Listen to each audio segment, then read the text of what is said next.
Bonjour à tous, bien-aimés dans le Seigneur. Je vous salue dans le précieux nom du Seigneur Jésus. J'espère que vous avez passé une bonne semaine et une bonne nuit. Le Seigneur nous fait la grâce de parler encore de lui aujourd'hui sur notre facette.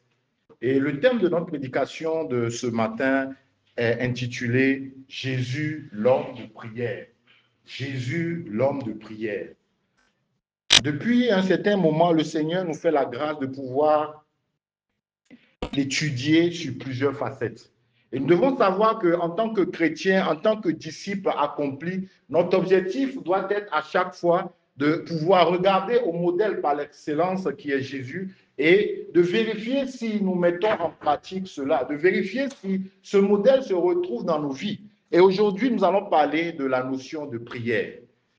Bien-aimés, j'aimerais attirer ici notre attention sur les héros de la Bible, les héros de la foi dans la parole de Dieu. Si nous étudions tous ces héros, que ce soit Abraham, que ce soit David, que ce soit Moïse, que ce soit Josué, nous allons voir que tous ces héros ont une chose en particulier, c'était qu'ils étaient en intimité avec Dieu. La particularité de ces héros, c'est que c'était des hommes de prière.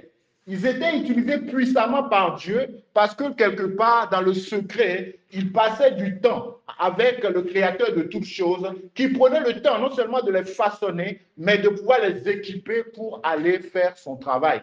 Aujourd'hui, de nos jours, souvent, nous réalisons que nous ne vivons plus certains miracles comme au temps des apôtres. Aujourd'hui, il y a des choses qui étaient naturelles au temps des apôtres que nous ne voyons plus de nos jours. Il y a des choses qui se faisaient au temps des apôtres. On se pose souvent la question, mais pourquoi à notre époque nous ne vivons pas ces choses? Quelque part, nous ne vivons pas ces choses parce que, en fait, nous n'avons pas, nous portons pas le même fardeau que ces gens de personnes parce que nous n'avons pas le même sacrifice.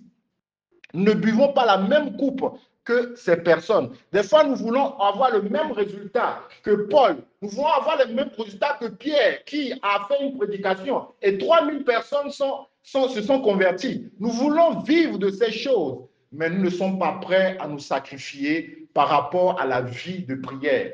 Bien-aimés, quand nous voyons la vie de Jésus, nous allons voir quelques exemples. Jésus était quelqu'un qui, malgré qu'il avait ici-bas la nature divine, malgré toute la puissance qu'il avait, il se retirait de temps en temps pour passer du temps avec le Père. Et en fait, si Jésus lui-même, qui, malgré la nature divine, faisait cela, c'est parce qu'il veut nous donner le bon modèle. Je me rappelle encore de cette histoire où les disciples étaient partis pour aller chasser les démons. Bien sûr, ils avaient reçu la puissance de chasser les démons, mais ils avaient essayé ça sur quelqu'un, un enfant, et ça ne marchait pas. Qu'est-ce que Jésus leur avait répondu? Qui se rappelle de cette histoire? Ils avaient essayé de chasser les démons, mais pour ce jeune-là, ça n'a pas marché. Qu'est-ce que Jésus avait répondu? Qui se rappelle de cette histoire? Personne ne se rappelle de l'histoire. Voilà. Jésus avait dit que ce type de démon ne peut être chassé que par quoi? Le jeûne et la prière. Mais quand nous lisons la parole, nous nous rendons compte qu'au fond, ce n'est pas à l'instant qu'on fait face à l'obstacle qu'on va commencer à jeûner et prier. Mais il faut une préparation au préalable. Donc Jésus voulait dire à ses disciples que oui, vous avez reçu la puissance de pouvoir chasser les démons et autres, mais il faut savoir que derrière, il y a un sacrifice qui est là. Et vous devez passer des temps d'intimité. Vous devez pouvoir jeûner des fois pour que vous puissiez faire face à ce type de démons. Vous comprenez? Donc, même les disciples, Jésus leur avait montré que oui, c'est vrai, vous avez reçu la puissance, vous avez reçu l'autorité, mais il y a un travail au préalable qui doit être fait. Et ce qui fait que Jésus, quand il partait sur le terrain, en fait, il a déjà remporté la victoire en intimité avec le Père. Et je me rappelle encore de cette histoire avec de la mort de Lazare.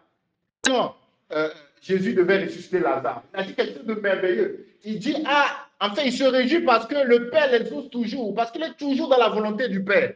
Et en fait, s'il fait encore cette prière, c'est par rapport aux autres qui sont là. Pourquoi? Parce qu'il sait que cette résurrection avait déjà été faite dans le secret, dans l'intimité avec le Père, avant qu'il ne le fasse.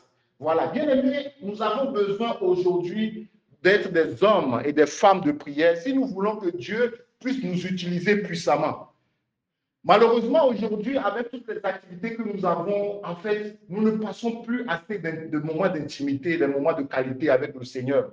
Je me parle à moi-même le premier. Aujourd'hui, nous avons tellement de choses qui font que les prières que nous faisons souvent, ce sont des prières à la va-vite.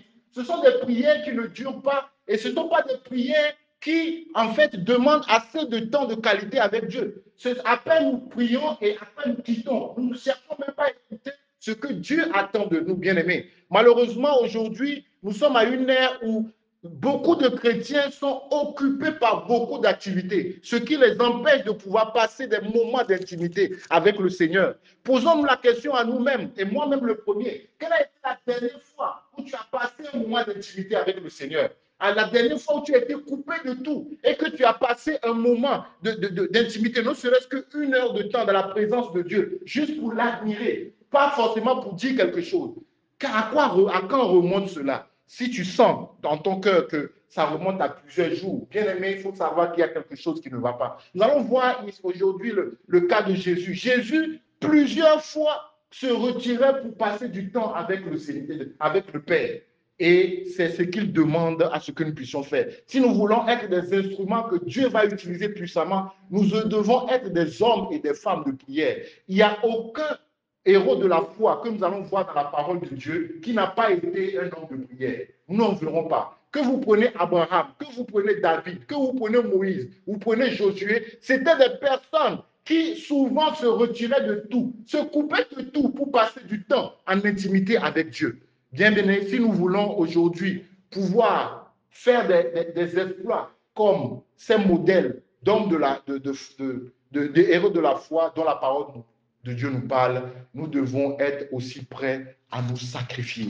Nous devons être prêts à donner la priorité à nos moments d'intimité avec Dieu. Et nous le verrons tout à l'heure, ces moments d'intimité, il y en a qui doivent être au sein de l'Assemblée. Et aussi personnellement, en tant que disciples de Christ, nous devons passer ce temps avec le Seigneur. C'est vraiment une parole qui m'adresse à moi-même le premier. Oui, parce qu'aujourd'hui, nous avons tellement d'activités que nous faisons que nous ne donnons plus assez de temps de qualité avec le Seigneur. Oui, nous faisons des fois des moments de prière, mais est-ce que c'est cela que le Seigneur attend de nous? Non, le Seigneur veut que nous puissions passer ces moments où nous nous coupons de tout. Mais ce qui est même triste, c'est que des fois, comme nous pouvons le savoir, nous passons du temps sur d'autres choses qui n'ont pas de valeur, qui sont futiles, mais nous pouvons facilement passer 1 à 2 heures là-dessus sans se fatiguer. Combien de fois, même juste pas des discussions, en train de papoter avec un frère ou une soeur, nous pouvons facilement passer 2 heures sans le sentir.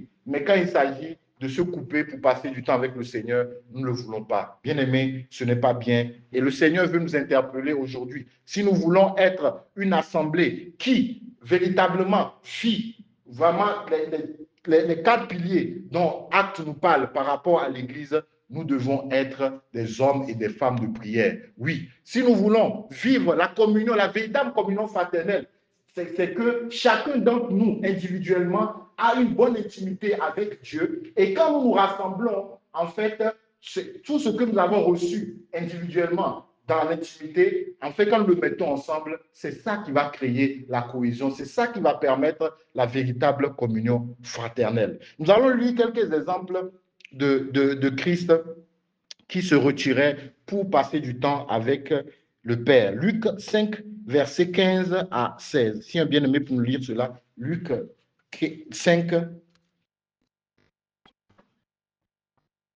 versets 15 à 16.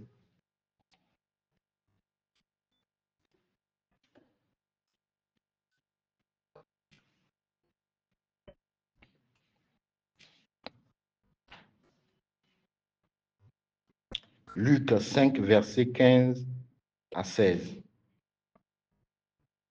Si un bien-aimé peut nous lire cela. Sa renommée se répandait de plus en plus, et les gens venaient en foule pour l'entendre, et pour être guéris de leur maladie. Et lui, il se retirait dans les déserts et priait. Amen. En fait, quand nous lisons ici ce verset nous touche beaucoup. Parce qu'on dit sa renommée se répandait de plus en plus. et les gens venaient en foule pour l'entendre et pour être guéris de leur maladie. Et lui se retirait dans les déserts et priait. Vous voyez ici, on nous parle ici que la renommée de Jésus se répandait partout. Les gens entendaient parler de cet homme qui guérissait les malades, cet homme qui donnait la vue aux aveugles, cet homme qui avait la capacité de permettre aux paralytiques de marcher. Et on nous dit que sa popularité était assez connue. Et on dit que les gens venaient en foule pour l'entendre et pour être guéris de leur maladie. Vous voyez, en fait, les gens, il y a beaucoup de personnes qui affluaient vers Jésus dans le but de l'entendre et dans le but de se faire guérir. Ce n'est pas mauvais en soi, n'est-ce pas? Oui, ce n'est pas mauvais en soi. Mais si c'était nous, on devait dire que, ah oui, envoyer encore les gens. On devait partir de ville en ville, toujours continuer. Mais on nous dit que dans toutes ces circonstances, le réflexe de Jésus, c'était de se retirer, d'aller dans le désert pour prier. Parce que Jésus avait compris que le plus important, c'est le propriétaire de la maison. Ce n'est pas la maison elle-même. Jésus avait compris que le plus important, c'est l'intimité avec le Père. Oui, il y avait beaucoup de personnes qui voulaient l'écouter. Il y avait beaucoup de personnes qui voulaient être guéries. Mais Jésus ne se laissait pas séduire par la popularité. Jésus ne se laissait pas aller à tout ce qu'on lui présentait comme cas. Mais le plus important pour lui, c'était d'avoir les directives du Père. Et pour cela, Jésus se retirait, il partait en intimité pour prier. On nous dit ici qu'il partait dans les déserts. Le désert, ça peut faire synonyme d'un lieu calme où il n'y a pas de dérangement. Jésus se retirait dans ces lieux-là afin de passer du temps avec le Père. Bien aimé, c'est l'habitude que nous devons avoir au quotidien. Face à tout ce que nous avons comme activité à faire dans la journée, nous devons prendre le recul, nous devons nous retirer pour confier tout cela entre les mains du Seigneur. Nous devons prendre ces habitudes, bien-aimés, parce que Jésus nous donne le modèle et en tant que disciples, c'est ce que nous devons faire. Bien-aimés, avant de pouvoir partir au boulot, avant de pouvoir partir dans ces activités, qu'est-ce que tu as souvent comme habitude de faire? Est-ce que quand tu te réveilles, le plus important, c'est de regarder sur ton téléphone, voir les messages que tu as reçus, tu réponds, tu pars te laver, puis tu pars. Si c'est le cas, bien aimé, tu as passé à côté. Parce que Jésus ici nous montre l'exemple, il se retirait. Malgré tout ce qu'il avait comme œuvre à faire, il se retirait. Et nous devons faire de même. Bien aimé, avant de partir au boulot, et je me parle à moi-même le premier, nous devons nous recueillir, bien aimé. Nous devons chercher la face de Dieu. Parce que vous savez quoi, je vais vous dire une vérité, la bonne conduite de la journée, le succès de notre journée dépend de ce que nous avons reçu du Seigneur le matin. Bien aimé, c'est le matin dans la prière que tu auras la victoire sur ta journée. Ce n'est pas par rapport à ce que tu auras fait, bien aimé. Non, c'est par rapport à ce que tu auras préparé. C'est ça qui va permettre à ce que ta journée soit gagnée, bien aimé. Et vous savez, les gens qui sont de l'autre côté, les gens qui sont païens et qui sont dans certains sectes, eux, ils l'ont compris. Avant de partir, ils ont les cérémonies qu'ils font chaque matin avant de partir. Parce qu'ils savent que ce qui se passe dehors, ce n'est pas naturel, c'est spirituel. Vous allez voir quelqu'un qui vous salue, mais il a fait ses incantations le matin avant de vous saluer. Donc voilà pourquoi en tant que chrétien, nous devons faire très attention. Nous devons faire très attention. Tu ne sais pas, là où tu pars au boulot pour travailler, là où tu t'assois, tu ne sais même pas ce qui a été fait là-bas avant que tu ne viennes. Mais parce que tu as passé du temps dans la prière, Dieu te donnera des directives. Même techniquement parlant, par rapport au projet sur lequel tu travailles au boulot, Dieu est capable, dans la prière, de te révéler, tu sais quoi, quand tu partiras, fais ça, fais ça, fais ça. Et quand tu iras, tu vas voir que sans effort, tu auras gagné toute une journée. Pourquoi? Parce que dans l'intimité, tu t'es confié au Père et il t'a donné les directives qu'il faut. Bien aimé, ce sont des habitudes que nous devons prendre. Matthieu 14, verset 23. On va le lire. Matthieu 14.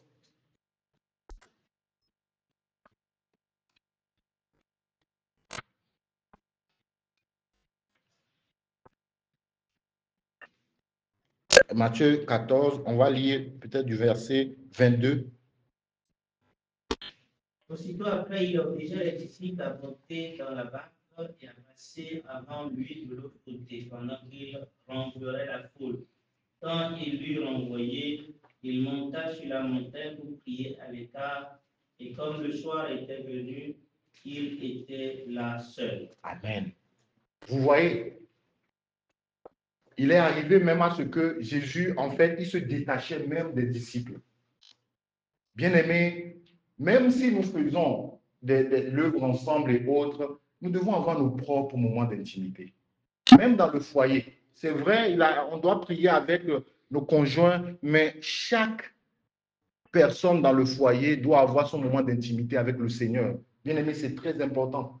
Et nous voyons ici, c'est le cas de Jésus. C'est vrai, il passait du temps avec les disciples. Des fois, il priait, des fois avec les disciples. Mais il y a plusieurs fois où Jésus se retirait lui-même et il passait du temps avec le Père, seul, face à face.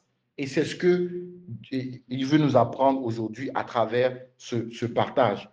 Et donc, j'ai énuméré quelques genres de questions qui peuvent nous aider. Beaucoup qui écoutent cette parole peuvent dire que, ah, mais comment je vais faire pour prier? Parce que moi, je ne sais pas prier, je ne maîtrise pas toute la parole. Comment je vais prier? Moi, je ne suis pas assez mature spirituellement. Bien aimé, il faut savoir d'abord une chose, c'est que la prière, c'est l'action d'abord de parler ou de communiquer avec Dieu. Souvent, nous essayons de dramatiser la chose, ce qui nous fait passer à côté de l'essentiel. Bien-aimé, prier Dieu, c'est simplement de parler à Dieu. De la même façon que actuellement, je vous parle, je vous communique le message du Seigneur.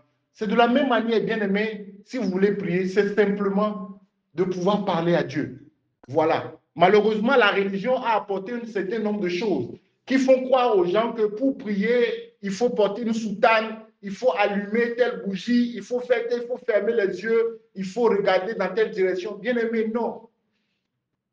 La prière, c'est juste de communiquer à Dieu. De la manière dont vous parlez à vos parents, c'est la même manière, vous communiquez avec Dieu. Vous lui soumettez, en fait, ce que vous voulez. Bien aimé, c'est très important. Ne cherchons pas à pouvoir compliquer la chose.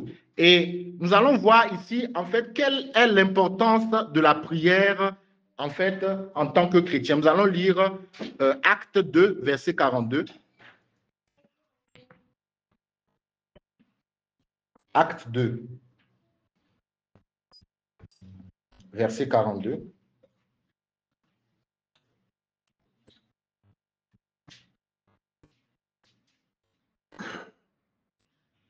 Il persévérait dans l'enseignement des apôtres, dans la communion fraternelle, dans la fraction du pain et dans les prières. Amen. Bien-aimé, qu'est-ce que nous avons compris par persévérer? Persévérer, ça veut dire quoi? Une action. Une action continue. Oui. Qui dit mieux? Merci. Parce que une action continue, arrivé à un moment, on peut être lassé, on peut être fatigué face à une action continue. Est-ce que vous comprenez? Maintenant, persévérer, ça veut dire que même s'il y a des obstacles, on insiste par rapport à cela. Et bien aimé, ici, ça fait partie des piliers qui tiennent l'Église.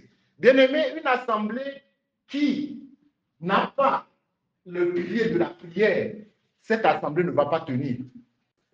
Ce qui va arriver, c'est qu'il y aura des infiltrations. Bien aimé, nous devons faire très attention. Voilà pourquoi nous devons prier. Quand nous prions, Dieu va nous préserver de beaucoup de choses. Quand nous allons prier, Dieu va nous révéler beaucoup de choses. Une assemblée qui ne prie pas, c'est une assemblée qui peut être infiltrée, bien aimé. Et voilà pourquoi la prière, nous devons persévérer dans la prière.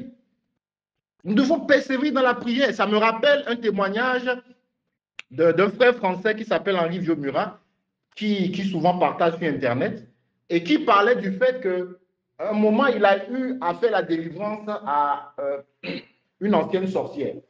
Et l'ancienne sorcière était en train de pouvoir lui révéler en fait leur stratégie pour détruire les églises.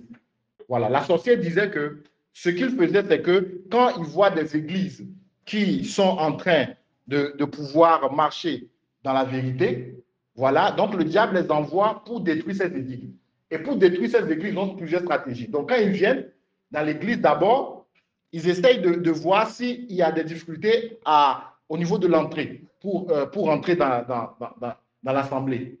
Voilà, donc s'il n'y a pas d'obstacle, ils rentrent, ils s'asseyent au dernier banc. Et ils continuent jusqu'à, ils se tirent des liens avec les gens dans l'église, ils font en fait, tout ce qui est bonne moralité, tout ça, ils le font pour, en fait, accéder au noyau de l'Église, les responsables. Et donc, quand ils arrivent là, voilà, et qu'ils arrivent à rentrer au milieu des diacres, là maintenant, c'est là où ils vont maintenant commencer à faire tout ce qui est bizarre. Et le pasteur, s'il a la convoitise, après, c'est fini, l'Église va fermer. Et donc, elle avait donné l'exemple, un exemple vraiment d'une assemblée que le frère fréquentait de temps en temps dans une autre ville. Et quand elle est venue, après être délivrée, hein, et elle a vu qu'elle avait un ancien de ses chefs sorciers qui était assis avec le pasteur et qui faisait partie des diacres. C'est lui-même qui finançait beaucoup d'activités dans l'église. Donc, le gars, il a su s'infiltrer jusqu'à aller à ce niveau. Et après quelques mois, l'église s'est éteinte. Mais j'ai beaucoup aimé parce qu'elle donnait en fait le témoignage d'une autre assemblée. C'était une petite assemblée et c'est un pasteur jeune qui est le pasteur à la tête de l'église. Et la dame disait que quand elle faisait ses incantations pour rentrer dans cette église, malheureusement, ça ne marchait pas. En fait, à l'entrée même, c'était compliqué. Elle voyait le feu qui venait, elle n'arrivait pas à marcher. Elle faisait tout, mais elle n'arrivait pas à marcher. Mais elle n'a pas baissé les bras. Elle a continué à insister jusqu'à un jour, elle a réussi quand même à rentrer. Il n'y avait plus le feu. Voilà. Et au moment où il n'y avait plus le feu, c'est parce que c'était une période où l'église n'était plus trop en truc là, persévérant dans la prière. Et donc, elle a réussi à rentrer, elle s'est assise sur les bancs de derrière.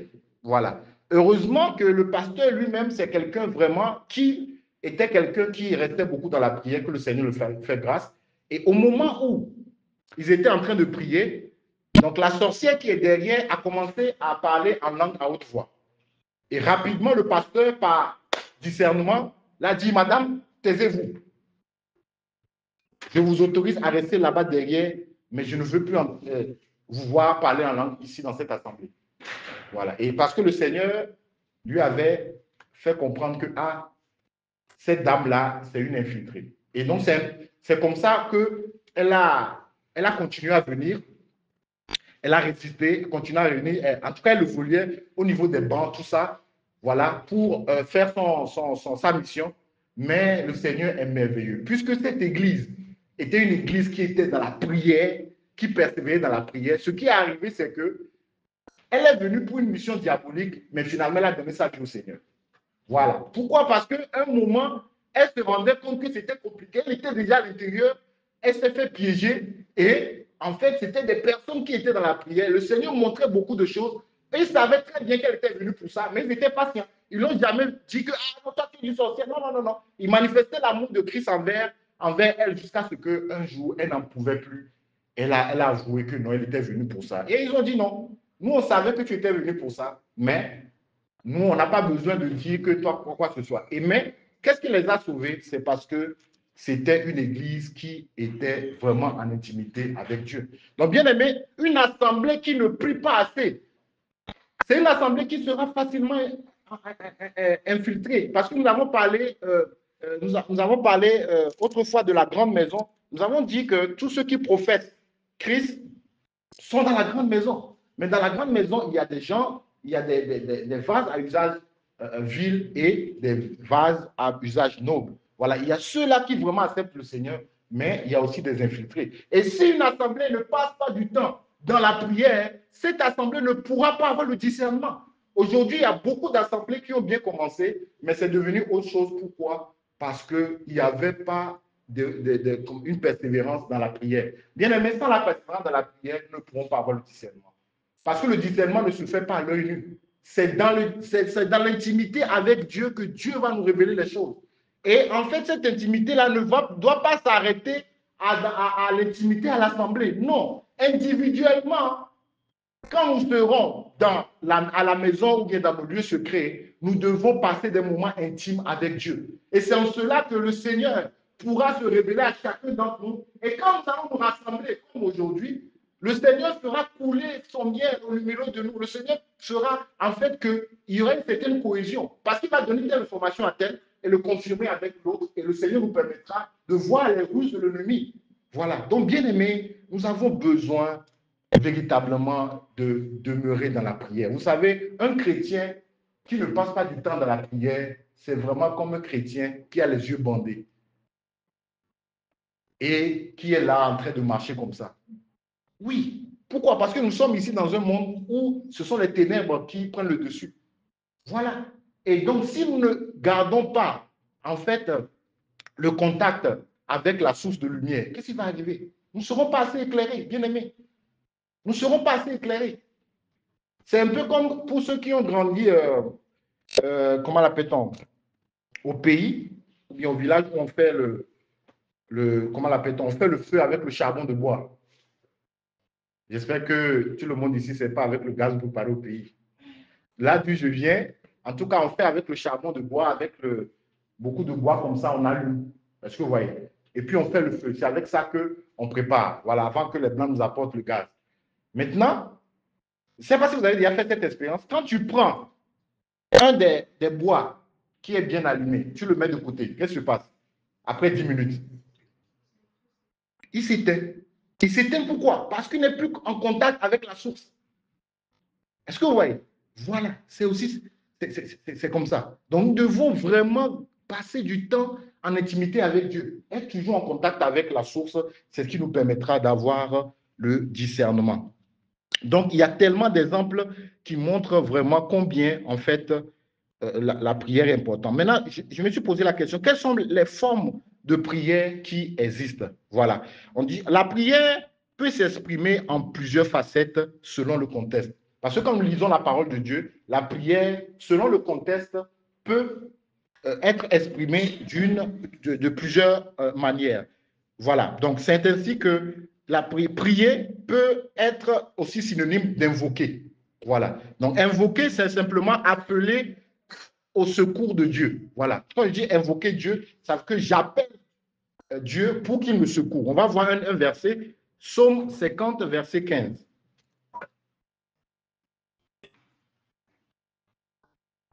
Psaume 50.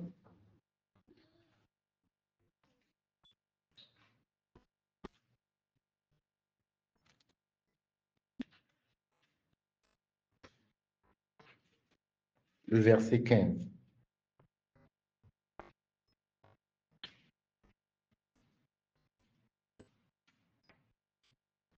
Psaume 50.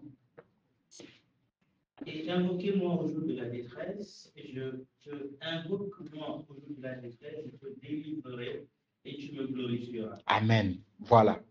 Donc, invoquer, c'est aussi prier. Mais ici, quand on dit invoquer, ça veut dire que appelle-moi en secours. Voilà. Donc, appeler Dieu en secours par rapport à une situation, c'est l'invoquer. Voilà, pour qu'il vienne nous sauver par rapport à une certaine détresse. La prière également peut être synonyme de supplication. Voilà. Supplication, ça veut dire prier avec instance. On va, insistance. On va voir Philippiens 4, verset 6.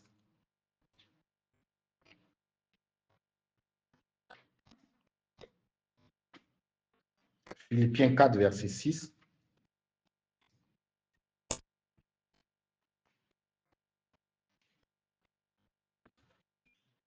Ne vous inquiétez de rien, de Amen. chose. Faites connaître vos besoins à Dieu par des prières et des supplications. Amen. Avec des actions de grâce. Amen. Donc ici, la parole de Dieu nous dit de ne pas nous inquiéter par rapport à quoi que ce soit. Mais quand nous faisons face à des situations difficiles, ce que nous devons faire, c'est de pouvoir prier, de parler à Dieu. Si ça dure, c'est d'insister. J'aime beaucoup prendre le verset qui nous parle de demander, l'on vous donnera. Cherchez, vous trouverez. Frappez et l'on vous ouvrira. Voilà. En fait, pour moi, le frapper, c'est synonyme de supplication. Voilà. Synonyme de supplication. C'est-à-dire que insister jusqu'à ce que le Seigneur puisse nous donner en fait sa réponse par rapport à la situation. Voilà. Donc, la prière peut être exprimée de différentes façons, comme l'a dit, invoquer, c'est-à-dire appeler au secours, supplier, prier avec insistance, et il y a aussi l'intercession. Voilà. L'intercession que nous faisons souvent les samedis. Voilà. Donc, l'intercession ici, c'est d'intervenir en faveur de quelqu'un dans la prière. Nous allons voir le cas de Moïse dans Exode 32, versets 30 à 32.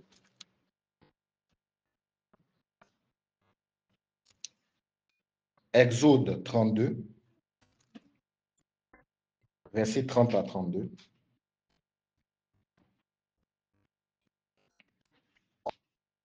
Tiens bien même pour me lire cela. Le lendemain, Moïse dit au peuple, vous avez commis un grand péché. Je veux maintenant monter vers l'Éternel, j'obtiendrai peut-être le pardon de votre péché. Moïse retourna vers l'Éternel et dit, ah, ce peuple a commis un grand péché. Ils se sont fait un Dieu d'or. Pardonne maintenant leur péché. Sinon, efface-moi de ton livre que tu as écrit. Amen. Donc, vous voyons ici Moïse qui n'a pas voulu que Dieu puisse vraiment détruire le peuple d'Israël et qui s'est mis entre le peuple d'Israël et Dieu pour intercéder pour ce peuple. Donc, intercéder, c'est vraiment venir auprès de Dieu et prier en faveur de quelqu'un. Voilà pourquoi, normalement, quand nous venons les samedis, nous disons que nous sommes en train de faire des prières d'intercession. En fait, ça n'a pas de sens qu'au moment où on est en train de faire des prières d'intercession, toi, tu es là, tu pries encore pour un sujet personnel. Malheureusement, beaucoup le font. Nous sommes venus pour l'intercession, mais au moment où on donne les sujets de prière pour prier, la personne a une inquiétude. Au lieu de présenter ça au groupe, il passe son temps à prier pour cette inquiétude personnelle. Ça n'a aucun sens. Parce que l'intercession, c'est de prier pour les autres. C'est très important que nous comprenions la différence. Voilà pourquoi quand nous venons, nous demandons à chacun de pouvoir apporter ces sujets de prière pour que l'Église puisse prier par rapport à cela. Et nous devons même également aussi, dans notre quotidien, pratiquer l'intercession. C'est très important. Malheureusement, beaucoup, ils font des prières juste de façon égoïste. Ils passent tout leur temps à seulement prier pour les sujets le concernant. Bien aimé, ce n'est pas à cela que le Seigneur nous appelle. Nous devons aussi de temps en temps prier également pour les autres. Nous ne devons pas prier pour les autres après que nous, Dieu ait réglé tous nos problèmes. Parce que tous nos problèmes ne seront jamais réglés avant que nous quittions ici-bas. Donc nous devons prendre le temps, même si nous sommes dans des difficultés aussi, de prier également pour les autres. Voilà. Et nous ne pouvons pas savoir combien, en fait, il y a une puissance à l'intérieur parce qu'au moment où nous prions pour les autres, Dieu lui-même s'occupe également de nous. Voilà. Donc, nous devons prendre l'habitude de prier pour les gens. Beaucoup de personnes sont égoïstes dans la prière, c'est-à-dire qu'ils passent tout leur temps à ne prier que pour eux. Voilà, pour obtenir ce qu'ils veulent. Mais non, un bon chrétien, un disciple de Christ, véritable disciple de Christ, doit également pouvoir vraiment porter le même fardeau que le Seigneur. C'est-à-dire que quand il entend qu'il y a un frère, même qui n'est pas dans l'assemblée, mais un frère en Christ qui est quelque part et qui subit quelque chose, il doit pouvoir prier. Voilà, quand nous attendons que des bien-aimés sont persécutés en Algérie, en fait, nous devons pouvoir fléchir genoux, prier pour cela. Ce n'est pas quand tu vas apprendre que, ah, ok, tu as un cousin qui est en Algérie ou bien ta soeur, même père, même qui est en Algérie, là tu auras le courage de prier. Bien aimé, ce n'est pas cela. Ça, c'est une prière égoïste. Nous devons pouvoir prier pour les autres. Voilà, porter ce fardeau, c'est très important. Et nous ne devons pas attendre à ce que tout va bien, aille bien, nous, dans notre vie, avant de prier pour les autres. Voilà. Il y a même eu des témoignages de personnes qui traversaient des situations plus terribles que d'autres, mais ils n'ont pas regardé à leurs difficultés. Ils ont quand même prié pour les autres, pour que Dieu puisse faire grâce. Voilà. Donc, ne soyons pas égoïstes dans nos façons de prier. Donc, tout à l'heure, comme je viens de le dire, les formes de prière que nous avons, il y en a plusieurs. J'ai noté que 3. Il y a l'invocation, c'est-à-dire que appeler au secours, le secours à Dieu. Supplier, c'est de prier avec insistance, et intercéder consiste à prier en faveur des autres. Voilà. Donc, nous allons voir aussi, en fait, pourquoi c'est important pour nous de pouvoir prier. Parce que tout à l'heure, j'ai dit que la prière, c'est juste la communication avec Dieu. La prière, c'est juste de parler à Dieu. Voilà. N'essayons pas de dramatiser les choses. Il y a beaucoup de personnes qui se disent que, ah, moi, je n'ai pas de mots pour prier. Vous savez quoi? Dieu n'a pas besoin que nous puissions faire des rimes. Voilà. Dieu, comme les professeurs de français, ou bien nous voulons faire un slam pour Dieu. Non. Dieu veut simplement qu'avec nos mots, que nous puissions le prier. Et bien aimé, si tu sens que toi, c'est en bambara que tu vas mieux prier Dieu, bien aimé, prie en bambara. Dieu comprend toutes les langues. Voilà, il y a beaucoup de personnes qui ont des blocages. Ah bon, comme je ne sais pas trop formuler en français, bon, je ne pourrais pas prier. Bien aimé, ça n'a pas de sens. Voilà, prier Dieu, c'est communiquer avec Dieu. Et Dieu maîtrise toutes les langues, toutes les langues. Donc, si tu trouves que toi, c'est en Songo, tu veux parler à Dieu, bien aimé, parle en Songo. L'autre qui est à côté n'a qu'à faire le Swahili, c'est son affaire.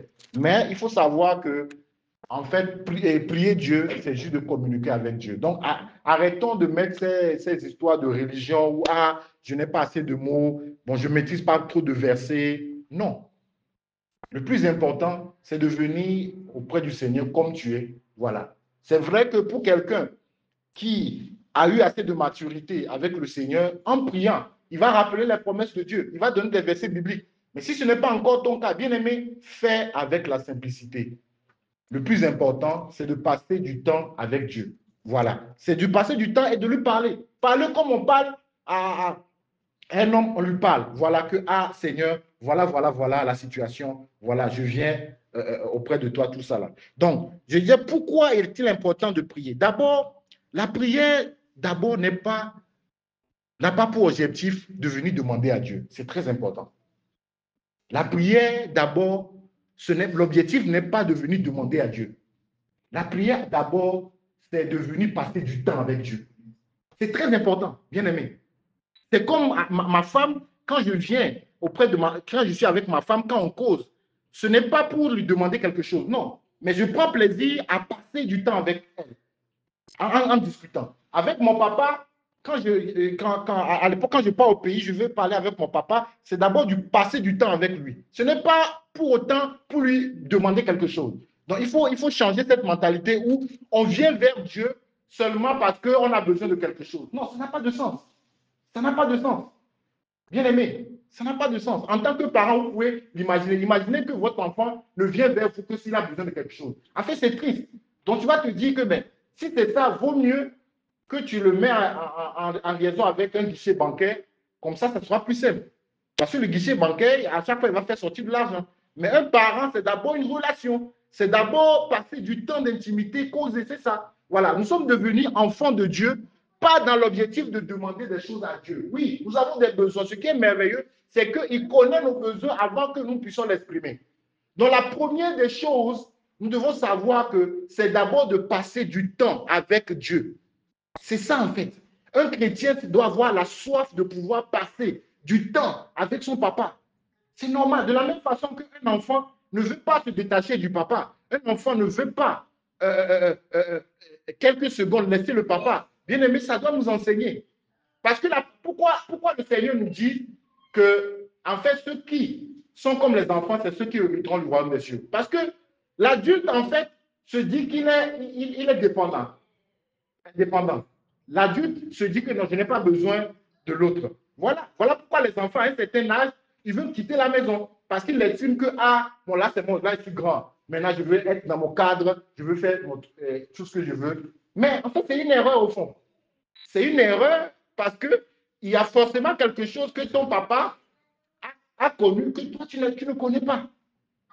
Donc, nous devons savoir une chose, c'est que vraiment, en tant que disciples de Christ, nous devons agir comme vraiment les enfants. Voilà. C'est-à-dire que nous détacher du Père, ça doit être quelque chose qui doit nous effrayer.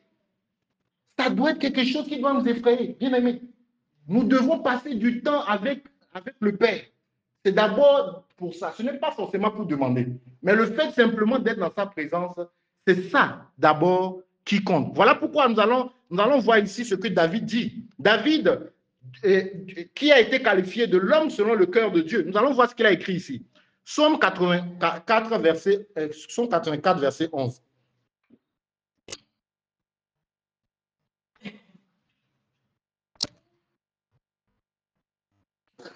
Psaume 84, verset 11.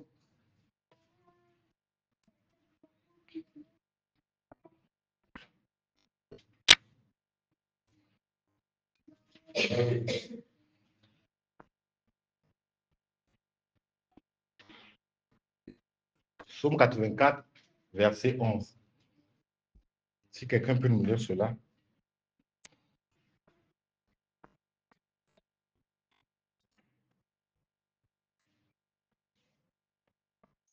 Vaut mieux un jour dans tes parvis Voilà. que faire tenir sur le seuil de la vie, plutôt que d'habiter sur les temps. Voilà. David dit, en fait, un jour dans tes parvis vaut mieux que 1000 ailleurs. Quand nous voyons dans l'Ancien Testament, nous allons voir qu'au niveau du tabernacle, il y avait le parvis, il y avait le lieu saint et il y avait le lieu très saint. Et le lieu saint, il n'y avait que les sacrificateurs qui pouvaient accéder au lieu saint. Le lieu très saint, il n'y avait que le souverain sacrificateur qui avait accès à cela. Et la Bible nous dit que dans le parvis était accessible à tous. Bien aimé, imaginez David à son époque, il dit simplement, c'est-à-dire le lieu qui est accessible à tous, hein, il dit qu'il préfère un jour là-bas que 1000 ailleurs. Et imaginez encore nous la grâce que nous avons. Quand le Seigneur a été crucifié à la croix, le voile a été déchiré, le voile qui séparait le lieu saint au lieu très saint. Et nous, maintenant, nous sommes dans le lieu très saint, nous sommes dans la présence même de Dieu.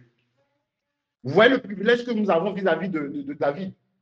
Mais bien aimé, dis-moi, si on te dit tout à l'heure qu'il te reste, par exemple, comment l'appelle-t-on, 20 ans à vivre sur terre, dis-nous un lieu où tu veux qu'on te mette là-bas jusqu'à ta mort. Je suis sûr que 90% vont parler de Dubaï. Les gens sourient. Mais bien aimé, c'est triste. C'est triste parce que tout ça, c'est éphémère. C'est éphémère. En fait, David l'avait compris. Il dit, Seigneur, un jour dans tes parvis. Et j'ai expliqué tout à l'heure, le parvis, c'est ça qui était accessible à tout le monde. Mais nous avons maintenant accès à la présence de Dieu.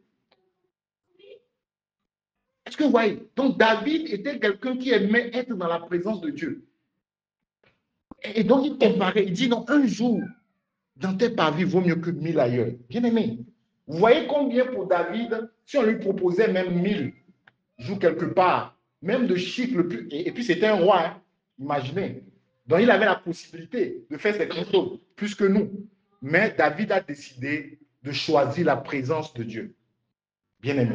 Parce qu'il a compris. Et quand nous voyons les exploits de David, on est content. Ah, David, il a fait ci. Mais David, c'était quelqu'un qui passait du temps en intimité avec Dieu. Et qui prenait plaisir à cela. David ne venait pas dans la présence de Dieu juste parce qu'il veut demander quelque chose. Non. Il réalise que vraiment c'est un Père éternel avec qui il faut être constamment. Il réalise la richesse qu'il y a d'être dans la présence de Dieu. Bien aimé, si jusqu'alors tu ne réalises pas la richesse de passer du temps avec le Seigneur, il y a un problème. Ma prière, c'est qu'à la fin de cette prédication, tu pries Dieu qui puisse t'aider. Oui, parce que comme je viens de le dire, c'est une question que j'ai posée qui fait rire. Mais malheureusement, 90% de personnes, peut-être, quand on va lui dire, ah, où est-ce que tu voulais passer? Peut-être d'autres vont te dire le Canada, d'autres vont te dire les États-Unis, ils vont te dire des choses, tout ça. Mais est-ce que c'est ça le plus important? David ici était un roi, bien aimé. David était un roi. Ça veut dire que là où il était l'homme numéro 1. Et puis, il pouvait s'offrir beaucoup de choses. Mais David a choisi la présence de Dieu que de vivre ailleurs.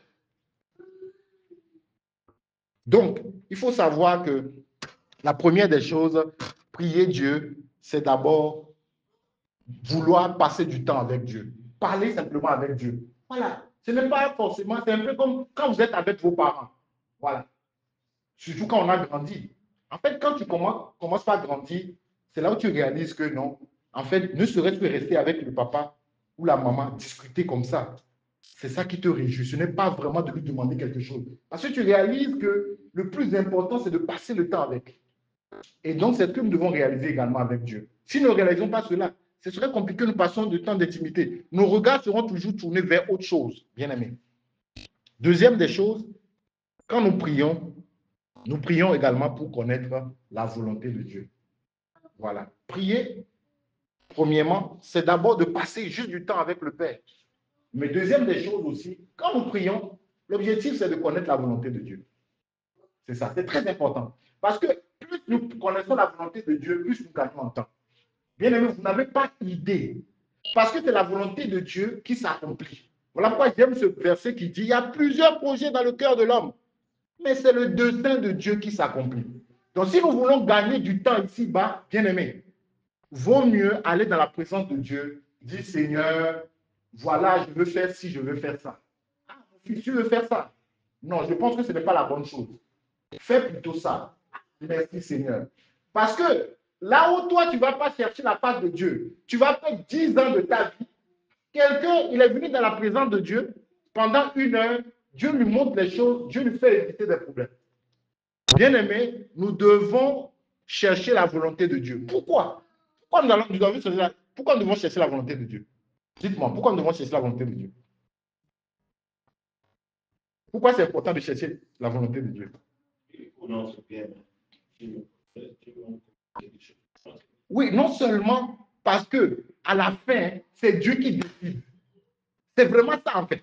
À la fin, c'est Dieu qui décide. C'est Dieu qui décide en fait ce qui va marcher, ce qui ne va pas marcher. Est-ce que vous savez ça? Apparemment, les gens ne croient pas. À la fin, c'est Dieu qui décide. Voilà pourquoi, par exemple, les élections qui se font dans nos pays à gauche et à droite. Bien aimé, c'est vrai, on va voter, on va faire tout ça. Mais à la fin, c'est Dieu qui va dire que non, voilà l'autorité que je place à la tête de ce pays. Tu restes là-bas, voilà, je te donne encore 2 ans. C'est Dieu.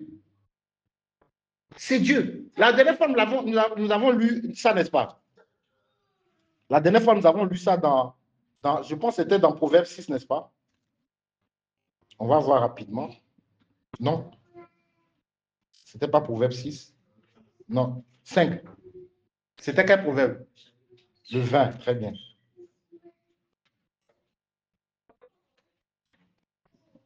C'était quel verset?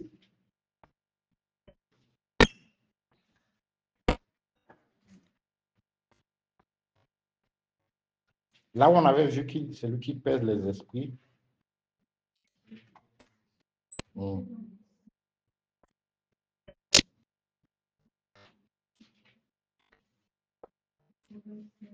C'est 16. Voilà.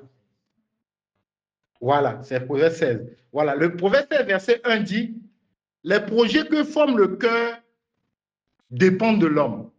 Bien aimé, faisons attention, le projet que forme le cœur dépend de l'homme. Mais la réponse que donne la bouche vient de qui? De l'Éternel. Donc, pour dire que l'homme peut former beaucoup de choses. Voilà pourquoi, bien aimé, toi qui es en train de faire beaucoup de choses et qui n'implique pas Dieu, en fait, tu fais dans le vide. Tu es en train de perdre du temps. Vaut mieux venir dans la face de Dieu, devant la face de Dieu, pour lui dire, Seigneur, je veux connaître quelle est ta volonté. Montre-moi c'est quoi qui est bon. C'est ça. Les gens peuvent te dire que, ah non, ici, actuellement, on est en train de faire telle chose. Ah, ça marche, c'est bien, bien. Bien aimé, ça, c'est les hommes qui ont dit. Tu dois revenir devant la face de Dieu, dis Seigneur, voilà ce que les gens disent. Mais qu'est-ce que toi, tu me donnes comme information? Et Dieu va te dire, non, n'écoute pas ça. Ça, c'est juste la foule. Voilà ce qu'il faut faire. Et bien aimé, tu vas voir que Dieu va te faire gagner du temps pas possible. Pourquoi? Parce qu'on dit ici que la réponse qui sort de la bouche vient de l'Éternel. Ça veut dire que ce qui va se faire là, c'est l'Éternel qui va décider. Voilà. Voilà pourquoi normalement en tant que chrétien, si nous comprenons certaines choses, en fait, nous ne devons plus chercher à rentrer dans les discussions avec les gens. Nous devons venir juste dans la prière et c'est dans la prière que nous allons régler. Est-ce que vous voyez? Oui. À l'époque de l'Église primitive, même quand quelqu'un est enfermé en prison, ils ne vont pas dire, ah, est-ce que vous connaissez quelqu'un qui est la sécurité là-bas pour qu'on le fasse sortir? Non, ils ne font pas ça. Hein. Ils viennent, ils fléchissent genoux, ils prient. Et Dieu fait grâce. En fait, c'est ça que nous devons faire. La prière doit nous permettre de pouvoir connaître la volonté de Dieu. Et nous allons voir ici l'exemple de David. David, un homme de guerre. On va voir ici 2 Samuel 5, verset 19. 2 Samuel 5, verset 19.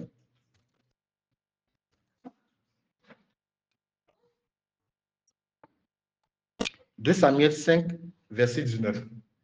Donc, David est un homme de guerre incontestable qui a fait des exploits. Mais face aux Philistins, voilà l'attitude que David a. Si quelqu'un peut me lire 2 Samuel 5, verset 19. David consulta l'Éternel en disant, monterai contre les Philistins, les livreras-tu entre mes mains? Et l'Éternel dit à Moïse et à David plutôt, monte, car je livrerai les Philistins entre tes mains. Amen. Bien-aimé, regardez ici. David est un homme de guerre. Bien-aimé. Bien formé. David a remporté des guerres, des victoires. David avait une armée. David, ce n'est pas la première fois qu'il a fait face aux Philistins. D'ailleurs, Goliath faisait partie des Philistins. Et David avait fait tomber le plus géant des Philistins. Normalement, humainement parlant, on va dire que, là au moins, il a coché la case. Là, c'est bon. David doit faire face aux Philistins. David n'a pas dit, les gars, entraînez-vous, on va voir les Philistins. Non. Qu'est-ce que la Bible nous dit? David est parti consulter l'Éternel. David est parti en intimité pour demander, Seigneur, est-ce que j'irai ou pas? Et au fond, ici, la question de David, c'est même de savoir, est-ce qu'il doit y aller ou pas? Ce n'est pas de demander, est-ce que je vais gagner ou pas? Vous avez vu la question? David n'a pas demandé, est-ce que quand je vais partir là, j'aurai la victoire ou pas? Non. David, ce qui l'inquiète, d'abord, c'est ce que Dieu veut. Dieu dit, va. Pourquoi? Parce que je t'ai déjà donné la victoire. Voilà. David n'a pas dit non, je vais chercher des alliances avec des gens. Voilà, je vais aller chercher les Russes. Les Russes vont m'aider. Je vais chercher les trucs là. Non. David a consulté l'Éternel. Et ce qui est merveilleux, après ça, il aura encore une autre bataille contre les Philistins. David va encore aller voir l'Éternel. Là, l'Éternel va dire que n'y va pas. Il faut contourner. C'est merveilleux. Bien aimé, nous devons chercher la volonté de Dieu dans la prière. C'est ça qui va nous permettre véritablement de ne pas trébucher et de pouvoir gagner en temps. Bien aimé. Gagner en temps. Nous devons chercher la volonté de Dieu. Seigneur, est-ce que tu veux que j'y aille? Voilà ce qu'on me dit. Seigneur, est-ce que tu veux que j'y aille? Si le Seigneur dit n'y va pas, bien aimé, n'y va pas. Le Seigneur te fait gagner du temps. Vous n'avez pas idée. Nous devons être à l'écoute de ce que le Seigneur nous dit en intimité. Donc la prière nous permet de connaître quelle est la volonté de Dieu en intimité. Parce qu'on nous dit ici que c'est le dessein de Dieu qui s'accomplit. Donc c'est ce que Dieu a dit qui va marcher. Voilà pourquoi vous, dans votre cœur, vous êtes en train de voir un dictateur. Il vous énerve, vous dit non, il gère mal le pays. Mais si Dieu dit que c'est lui qui va rester là-bas, tu vas faire tout tes papotages. Il va rester là-bas. Vous allez faire tout ce que vous voulez. Le gars, il va rester là-bas. Pas parce qu'il n'y a pas la possibilité de l'enlever, mais parce que Dieu a dit qu'il reste là. Oui, bien aimé. Donc, faisons très attention. Si nous voulons des changements dans nos pays, bien aimé, ce n'est pas par le vote en insultant sur Internet, en faisant ça. C'est dans la face de Dieu. Devant la face de Dieu que nous allons apporter des changements dans nos pays. Je vous assure. Ce n'est pas en cherchant sur le terrain, vouloir faire truc là, devenir activiste. Non. Vous allez vous faire tuer inutilement. Parce que c'est le dessein de Dieu qui s'accomplit. Donc, il faut poser la question au Dieu, Seigneur, pourquoi tu as mis telle personne à la tête du pays? Le Seigneur va te dire que non, écoute, j'ai mis ça à cause de ça. Donc, laisse, toi, occupe-toi de ça. Ok, merci Seigneur. C'est bon. Donc, c'est très important que nous puissions comprendre qu'en intimité avec Dieu, c'est là où nous allons comprendre les choses. Et aussi, il faut savoir que le troisième élément que j'ai noté aussi, que la prière également peut nous permettre de pouvoir faire le combat spirituel. Éphésiens 6 nous donne en fait les armes spirituelles. Nous avons un verset aussi qui nous montre ici qu'on peut combattre dans la prière. Voilà. En fait, la prière est la seule chose en fait qu'on ne peut pas nous empêcher de faire. Est-ce que vous savez cela? La prière, c'est la seule chose qu'on ne peut pas nous empêcher de faire. Oui, je me rappelle un jour, on avait vu, ma femme et moi, on était dans le train, on avait vu une femme qui, vraiment, une subsaharienne, qui avait mal partout, elle a une maladie, elle avait mal partout, elle gémissait même dans le train, elle avait les douleurs, tout ça là. Et bon, on avait demandé, ma femme avait demandé de prier pour elle. Mais comment l'appelle-t-on? Elle était avec son frère. Et ma femme a demandé à son frère, est-ce que je peux prier pour elle quand même par rapport à sa maladie? Bon, le frère a dit non, ça n'a pas besoin. Mais c'est merveilleux parce que même si le frère a dit non, dans le cœur, ma femme pouvait prier pour ça. C'est la seule chose qu'on ne peut pas t'empêcher de faire. Voilà. Donc, tu es là. Voilà, tu as un gars devant toi qui fait des trucs, mais tu peux prier. Voilà. Et ça, tu pries, on ne peut pas t'empêcher de pouvoir le faire. Voilà. Et c'est merveilleux. Donc, on va voir Colossiens 4, verset 12. Nous devons savoir que la prière aussi, on peut l'utiliser pour faire le combat spirituel. Colossiens 4, verset 12. Épaphras, qui est le vôtre, du serviteur de Jésus-Christ, il ne cesse de combattre pour vous dans ses prières, afin que parfait et pleinement persuadé, vous persistiez dans une entière soumission à la volonté de Dieu. Voilà. Donc, voilà ici le frère Épaphras. Son fardeau, c'était que, voilà, les bien-aimés puissent persister dans la soumission à la volonté de Dieu. Voilà. Et donc, face à cela, ce n'est pas qu'il est venu dire, ah non, vous devez faire, non. Voilà pourquoi, en fait, c'est important, vraiment, je me parle à moi-même le premier dans l'œuvre. Des fois, nous pouvons être en train d'accompagner des gens, les évangéliser, mais ils ont des comportements bizarres. Voilà, ils sont bizarres, ils font des comportements désagréables. En fait, des fois, en fait, comme je dis souvent à ma femme, ce n'est pas à chaque fois que quand une personne fait une erreur, il faut lui dire, ah non, non, non, ça c'est pas bon, ça c'est pas bon. Oui, il y a des moments où il faut dire ça c'est pas bon, ça c'est pas bon. Mais il y a des moments où il faut prier maintenant. Voilà. Parce que, à force de dire, non, c'est pas bon, c'est pas bon, après ça agace et ça irrite la personne en fait. Voilà. Donc, il y a des combats comme ça où tu vois, tu venais de dire à la personne, ne fais plus. La personne l'a encore fait. Là, maintenant, tu pries par rapport à ça. C'est dans tu mets le combat là dans la prière jusqu'à ce que le Seigneur fasse grâce. Et c'est ainsi qu'un jour, au moment où tu ne t'attends pas, tu vois que la personne a changé de comportement. Alors que ça fait longtemps que tu l'as pu dire, ne fais pas, ne fais pas. Voilà. Donc, nous devons comprendre aussi que, voilà, c'est dans la prière. Voilà. Tous ceux qui ont des enfants, il faut savoir, des fois, l'enfant va avoir un comportement bizarre que tu ne comprends pas. Ah non. Il faut savoir que le combat, c'est dans la prière. Voilà. C'est vrai, il faut dire ça, c'est pas bon. Ce n'est pas pour encourager, mais il faut savoir que le reste est dans la prière. Voilà. C'est dans la prière qu'après, le Seigneur fera grâce pour que vraiment ce mauvais comportement que vous avez vu va partir. Donc, c'est un peu ça. Voilà. Donc, voilà, on vient de voir les trois points qui nous disent pourquoi il est important de prier. Donc, nous allons aussi répondre à la question, en fait, combien de temps devons-nous prier par jour? Combien de temps devons-nous prier? Parce que c'est des questions qu'on se pose. Il faut savoir que nous ne faisons pas comme nos cousins musulmans qui vont dire, par exemple, qu'il faut 5 fois dans la journée faire la prière. Non, Dieu n'est pas forcément dans le nom. Mais on va voir ici 1 Thessaloniciens 5, verset 17. 1 Thessaloniciens 5, verset 17. Alléluia. Est-ce que vous avez compris? Pour ceux qui se posent la question, mais combien de fois on doit prier dans la journée? Voilà les réponses de là. Prier sans cesse. Est-ce que vous avez compris? Ça veut dire quoi? Hein? Oui, en fait, c'est un peu comme si quelqu'un me disait combien de fois je dois prier. Ça n'a pas de sens. Je ne compte même pas le nombre de fois je veux le parler. Je ne peux pas compter ça. Ce n'est pas possible. Ça doit être la même chose. En fait, quand tu comptes même, c'est comme ça devient un fardeau pour toi.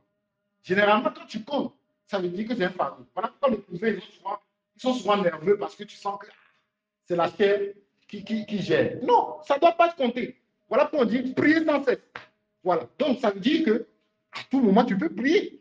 Voilà, sur le chemin, tu as ton sac, tu marches, tu pries. Voilà. Tu montes dans le taxi, ah Seigneur, accompagne-moi à aller comme tout. Tu pries. Je me rappelle que un jour, j'étais parti en vacances à Kenitra avec ma femme et on devait visiter la plage. On devait visiter la plage avec un bien-aimé. C'est un compatriote aussi. Et je ne sais pas comment ça s'est fait. L'appartement qu'on a loué, je ne sais pas comment ça s'est fait, mais c'est au retour que je me suis rendu compte que je n'ai pas fermé la porte à clé. La porte n'était pas fermée à clé. Et en fait, au salon, j'avais laissé mon PC Mac, mon ordinateur Mac sur la table branché. Je faisais un travail avant qu'on ne parte à la plage. Donc, il y avait même certaines affaires, mon sac là-bas. Donc, moi, je pensais avoir fermé tout. Et on est parti à la plage. Mais la plage, quand même, elle est loin de la maison. Alors, il faut prendre le taxi blanc, tout ça là. Mais c'est bizarre, quand on est arrivé à la plage, il y avait aussi nos affaires qu'on a apportées pour le petit pique-nique. Et donc, j'étais là, en fait, je voulais un peu aller au niveau de mettre un peu les pieds dans l'eau. Et avant de partir, en fait, j'ai fait une prière. Je ne sais pas ce qui m'a poussé à faire la prière. J'ai dit, ah Seigneur, garde nos affaires, que ce soit ici ou à la maison. Et je suis parti. Je ne sais pas ce qui m'a poussé à faire cette prière comme ça. OK. Donc, on est parti et on était de retour. On est parti le matin, je pense, aux environs de 10h30, tout ça là. Donc, on était de retour aux environs de 18h comme ça. Et on est rentré. Et quand je monte à l'escalier, je vois la porte qui est grandement ouverte. Je dis, Seigneur. Donc, j'ai pensé à l'ordinateur. L'ordinateur, les données, tout. Les vacances là sont fanies, quoi. Et ce qui est bizarre, la porte était ouverte comme ça. Bien aimé, nous sommes au Maroc. Hein. La porte est ouverte comme depuis 10h30 jusqu'à 18h. Donc, en fait, le voleur même, pouvait même faire les œufs. Il fait tout. Il me laisse même un message que, ah, merci. Donc, quand je suis rentré, je vois l'ordinateur qui est là, avec mes affaires. Je dis, non, il y a un piège. Je rentre dans le truc là, parce que j'avais laissé aussi ma carte bancaire et puis tout dans la chambre. On vérifie dans la chambre, on vérifie tout. Tout était là à sa place. Je demande comment l'appelle-t-on, au concierge, mais comment se fait la porte, tout ça. Il dit non, lui, il a vu la porte comme ça, il s'est dit que nous, on est à l'intérieur. Voilà. Parce que quand moi, je suis venu, j'entendais des bruits comme s'il y avait quelqu'un. Donc, du coup, c'est comme si le Seigneur même faisait des bruits à la maison pour faire ça qu'on est là, tout ça là. Parce que à toi aussi, un voleur, une porte qui est gravement ouverte comme ça, je te dis, là, donc, eux aussi se disent que c'est un piège, moi aussi je dis que c'est un piège. Donc, je réalisais combien de fois, juste des petites prières, le Seigneur peut faire grâce comme ça. Donc, c'est très important. Donc, nous devons prier pour tout, bien aimé. Tu vas déposer un document, Seigneur, fais grâce que je dépose. Tu veux prendre un taxi, ah Seigneur, aide-moi à trouver un taxi. En fait, nous devons prier sans cesse. Parce que nous communiquons chaque jour avec nos parents, de la même façon que tu communiques avec ton conjoint ou bien tes enfants, c'est de la même chose. Donc, il n'y a pas à compter. Voilà. Donc, à tout moment, on doit pouvoir être prêt à parler à Dieu. C'est ce qu'il attend de nous. Voilà. Maintenant, on va voir pour finir quelques règles à respecter quand nous prions. C'est aussi important. Parce que aussi, dans les histoires de prière, il y a vraiment un mauvais mouvement aussi qui fait passer beaucoup de malcompréhension. On va voir Matthieu 6. On va voir Matthieu 6. Matthieu 6. Voilà. Donc, quelques règles à respecter. On va voir Matthieu 6. C'est même dans Matthieu 6 que Jésus nous donne l'exemple de prière. Donc, Matthieu 6, versets 5 à 8. Voilà. Donc, on va lire d'abord le verset 5. Matthieu 6.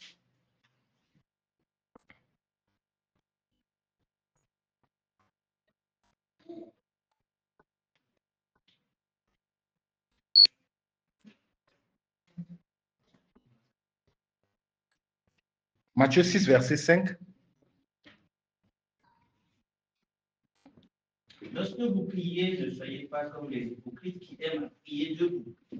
D'accord. Il n'y a aucun des rues pour être plus des hommes. Je vous le dis en vérité, ils reçoivent leur récompense. Très bien. On va d'abord voir ça. Vraiment, nous devons faire très attention. Il y a des choses quand même à respecter. Je me rappelle encore, quand nous avions aménagé récemment chez nous, dans notre appartement, chaque matin, comme ça, il y a un frère qui passait devant, parce que c'est même fou, parce que il y a quand même distance avec la voie et puis il y a le trottoir. Mais il y a un frère qui passait souvent pour aller au boulot, et chaque matin, on entend le frère à haute voix en train de parler en langue, de prier, de passer sur la route jusqu'à aller au boulot. Je dis, ah. Enfin, j'entendais la voix. Un jour comme ça, j'ai vu à la fenêtre, je dis que, oh, donc c'est le frère. Il crie, il sait pas, il prie à haute voix dans la rue en train d'aller au boulot. Ah, ça, c'est quand même bizarre. Ici, voilà ce qu'on dit. Lorsque vous priez, ne soyez pas comme des hypocrites qui aiment à prier debout dans les synagogues et au coin des rues pour être vus des hommes. Je vous le dis en vérité, ils reçoivent leur récompense. Voilà, ce que je comprends là-bas, c'est que nous ne devons pas prier pour être vus des hommes. Sinon, nous sommes passés à côté. La prière, c'est une communication. C'est un peu comme si moi, je veux parler avec ma femme et je pars dehors. Ah, ma femme, non, non, non, non, je crie. C'est quelle histoire? Est-ce que vous voyez? Mais il y a certaines personnes comme ça, même dans les assemblées. Donc, il va dire, ah non, Seigneur, toi qui as déplacé telle montagne, toi qui as fait tel. Non, ce n'est pas ça que Dieu veut. Il y a des gens qui, malheureusement, leur prière, c'est pour impressionner les autres. Voilà, au fond d'eux, dans le cœur, c'est une hypocrisie. Voilà, donc il faut faire très attention. Notre manière de prier ne doit pas être pour attirer l'attention. Non. Tu peux être là au bureau, tu pries, tu travailles, tu pries dans ton cœur. Tu n'as pas besoin que les gens savent que tu pries, quoi. Est-ce que vous voyez? Voilà. Tu peux être en train de discuter avec quelqu'un comme ça, qui te parle mal, mais tu pries dans le cœur pour dire, Seigneur, garde mon cœur, voilà, de me calmer, tout ça là. Sans pour autant montrer quoi que ce soit, quoi. Voilà. Donc, nous ne devons pas prier dans l'objectif d'attirer l'attention. Ça, c'est très important. Ça, c'est le premier volet. Donc, le 6, ici, il nous donne le 6 aussi. Mais quand tu fais, Oui. verset 6, Oui. mais quand tu pries, entre dans ta chambre, ferme ta porte et prie ton Père qui est là dans le lieu secret, et ton Père qui voit dans le secret te le rendra. Très bien. Voilà. Donc ici, déjà, bon, ça répond à ce qu'on avait vu au début. Mais ici, dans ce deuxième volet, moi, ce que je note aussi, c'est que c'est vrai. Il y a des prières que nous pouvons faire comme ça. On est dans la rue, on prie, dans le cœur, on est au boulot, on prie. Mais Dieu voudrait aussi que nous puissions avoir des moments d'intimité où, en fait, on se coupe de tout. On se met dans un lieu secret, comme Jésus le fait, et on ne fait que ça. On ne passe que ce temps avec le Seigneur. Parce que le problème, c'est que beaucoup se piègent dans le fait de dire que, ah, bon, on prie sans cesse, et il peut prier dans le cœur étant au boulot et autres. En fait, beaucoup se piègent dans cela en disant que non, non, non, pendant toute la journée, je priais dans le cœur, tout ça. Non. Le Seigneur veut aussi un moment d'intimité où on est là, coupé de tout, qu'avec lui. C'est important. Jésus nous a montré l'exemple. Voilà. Même quand il faisait l'œuvre avec ses disciples, on nous dit qu'il se coupait de tout et il passait du temps en intimité avec le Père. C'est important. Oui, c'est vrai, on peut prier dans le cœur par rapport à autre, mais nous avons besoin, chacun d'entre nous, d'un moment d'intimité où nous nous coupons de tout, même de notre conjoint, pour prier. Voilà. Et d'ailleurs, quand nous lisons la parole de Dieu, en fait, la seule condition que Dieu permet pour que deux conjoints se séparent pour un moment, c'est quoi? C'est pour vaquer la prière. Est-ce que vous voyez? C'est pour dire que c'est vrai. Vous avez l'intimité entre vous deux, mais il faut quand même des moments d'intimité personnelle avec le Père. Voilà. C'est très important. Donc, nous devons apprendre également à avoir ces moments de recueillis. Voilà. Il faut seulement prier, le Seigneur nous permettra de trouver du temps. Voilà. Parce que si c'est pour passer 2 heures sur YouTube, c'est facile, on peut le faire. Sur Facebook, on scroll. Voilà. On est à 3 heures. Voilà. On ne sent même pas que c'est passé. Mais quand il faut passer le temps avec le Seigneur, on commence pas à bailler. Non. Il faut prendre autorité sur ça, ce n'est pas normal. Donc, nous devons avoir des moments de qualité. Quand on dit moment de qualité, c'est des moments où tu es coupé de tout. Tu es là, tu écoutes le Seigneur, tu lui parles. C'est très important. Les moments de qualité, c'est en ça là que le Seigneur, en fait, nous fait du bien. Le Seigneur nous communique sa vision. Et c'est en cela là que vraiment nous allons nous laisser encore façonner par lui. On va voir aussi le 7.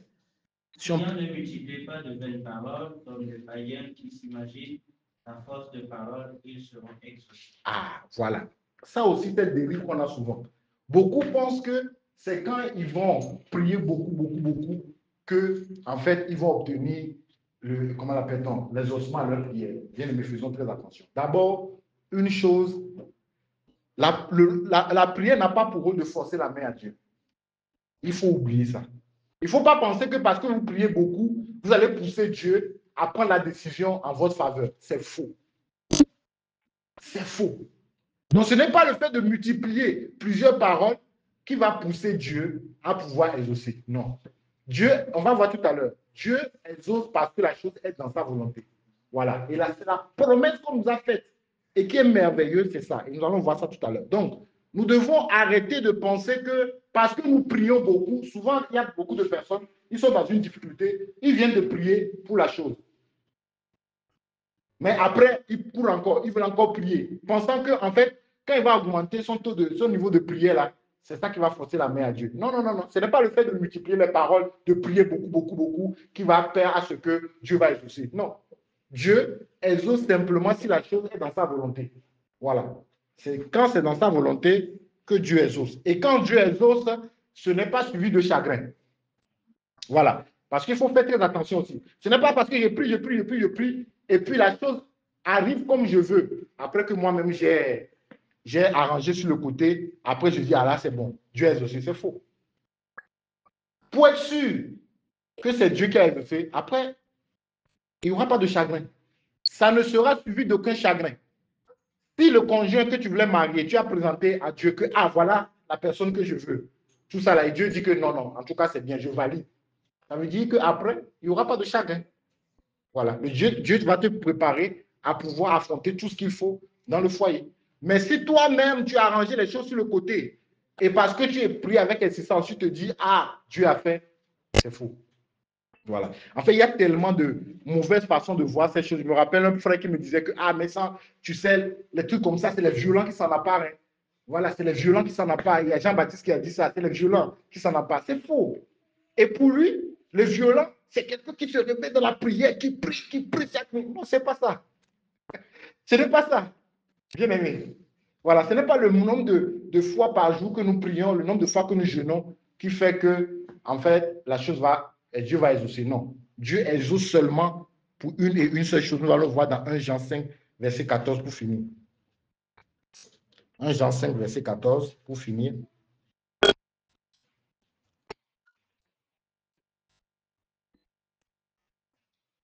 Nous avons auprès de lui cette assurance. Alléluia. Que si nous demandons quelque chose selon sa volonté, il nous dit. Amen.